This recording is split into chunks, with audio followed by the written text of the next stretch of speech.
I guess the first question for people that may not know, could you describe maybe the Thomas Jefferson Institute for Public Policy? Just let people know what that is. Sure. It's a statewide, Virginia-focused public policy foundation working with state and local governments on issues such as tax reform, transportation, excellence in public education, uh, environment, those kinds of issues that impact on our daily lives. And it's from a center right perspective of a philosophy of limited government, individual responsibility, free markets. What brought this about, the study on long-term care? What sort of motivated you guys to take a look at this? Well, the state has set up, the legislature set up a Medicaid Reform Commission to determine whether under the Obamacare legislation is Virginia going to expand Medicaid, and if so, what reforms should take place. And clearly, with the aging population and knowing that Medicaid was involved in long-term care, we thought that would be an area that we could focus on that could have an impact regardless of whether that expansion of Medicaid took place or not. And so we contacted these folks to do this study, these long-term care experts. And over the summer, they interviewed a whole slew of people who you can see in the back of that report, the people they talked to here in Virginia to get all their input, so that this was a balanced, well thought through study. I think that it pretty well lays out of the costs involved in the continuation of the current long-term care program here in Virginia. One of the amazing things about that I noticed from the report is that Medicaid is the biggest funder of long-term care. In addition, Medicaid I always thought of as a welfare program, but apparently a lot of middle-class folks and even the wealthy take advantage of Medicaid. I don't understand how that can happen. It's a real eye-opener. I was not aware of it either when we contacted these folks. I just, Medicaid is seen as the health care program for the lower end of the income spectrum. And it is in most cases until you retire.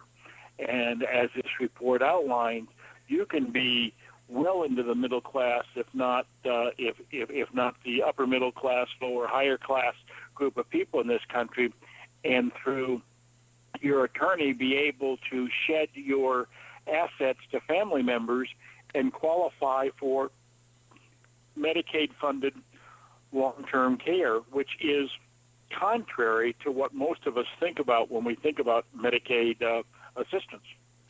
Yeah, that is really, like you, it was an eye-opener for me, and it just makes me wonder why anyone's going to suggest at this point even expanding Medicaid. I guess that's a different subject, but but what was surprising to me in the study also was that the federal government set up a process under Bill Clinton to recapture a chunk of the cost of this long-term care by having folks after they die to have their estates, the value of their homes and stuff, pay back their costs of long-term care so that the wife could stay in the house and all that, during this period of time, and then when she's no longer in the home and the other, that they could use the value of the home to help pay back some of these costs.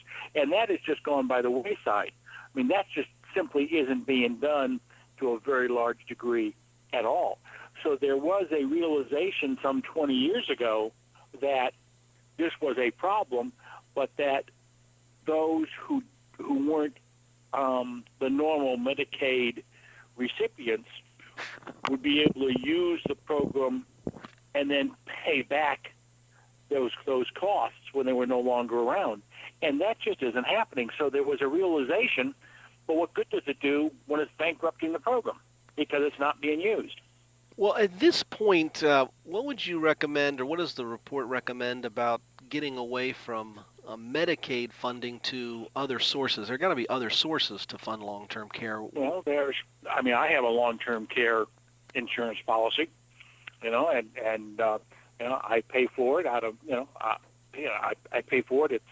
It's a quarterly payment, and it will pay for my long-term care if I need it when I get older. The Virginia has a 15% tax credit for your costs, which isn't frankly very much when you're paying $4,000 or $5,000 a year for the policy.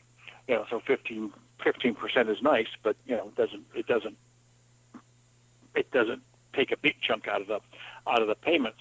But yeah, I think we need, if the program didn't allow the pay down of your assets, the moving of your assets around into other family members in order to, quote, qualify for Medicaid, more and more people would be looking for real long-term care insurance.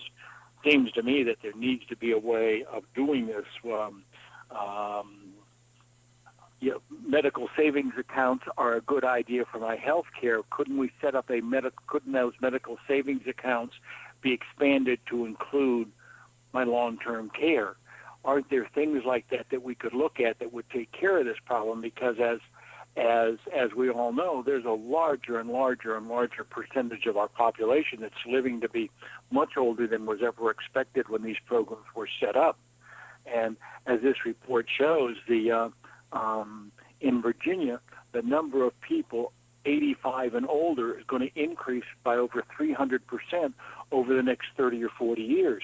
That's a huge number of people who will be needing some sort of long-term care assistance.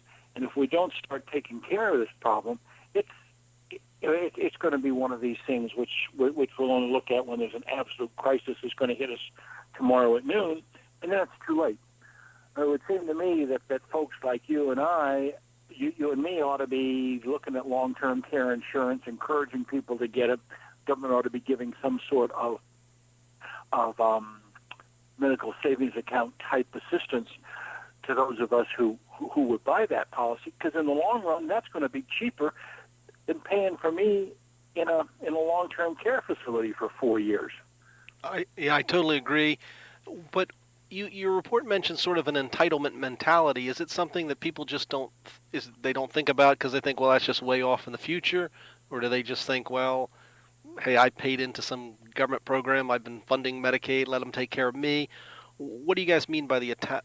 Yeah, well, I think all of that, plus the fact that now that you've worked your whole life, you've paid off your house, you've got some of these assets, you want to leave those to your kids, to your wife, and so you don't want to use those assets to pay for you in the hospital.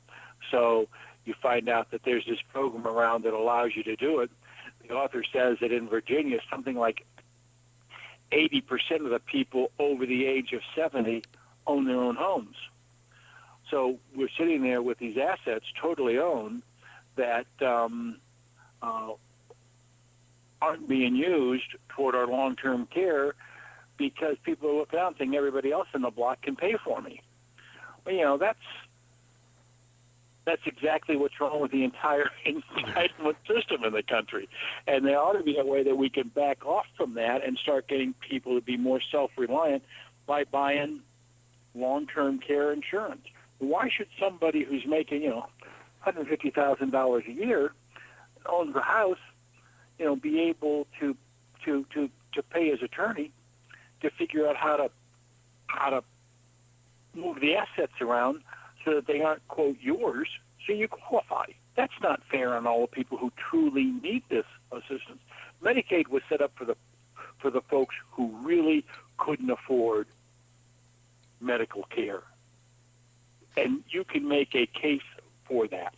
Yeah, I don't think that that case is misused when we allow something like this to develop, where middle class and upper middle class people are using the system. Yeah, I totally agree, and the report is an eye opener. I would encourage everyone to read it.